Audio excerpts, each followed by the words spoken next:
माझं वैयक्तिक मत असं आहे की लातूर पॅटर्न हा काही क्लासेसवाल्यांचा पॅटर्न नाही आहे. शाहू कॉलेजमधल्या प्राध्यापकांनी, दयानंद कॉलेजमधल्या प्राध्यापकांनी, इथल्या राजकीय नेतृत्वानी पण वेळोवेळी ज्या पद्धतीचा सपोर्ट त्या सिस्टीमला दिला, आणि विलासरावांचं ते वक्तव्य तर महाराष्ट्र बघतोच आहे की आमचं कसं 52 कशी सोन आहे वगैरे.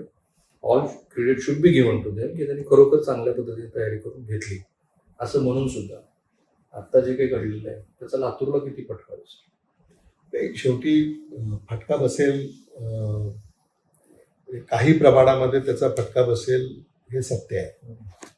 पण हा कठीण काळ आहे आणि सगळ्यांनी मिळून या कठीण काळामध्ये योग्य मार्गाने जर पावलं उचलली किंवा काही म्हणजे बदल काही केले तर याच्यातनंही या क्षेत्रातली जी काही मंडळी आहे ही बाहेर येईल आणि आणखी चांगलं काम पुढच्या काळामध्ये होईल अशी माझी अपेक्षा आहे.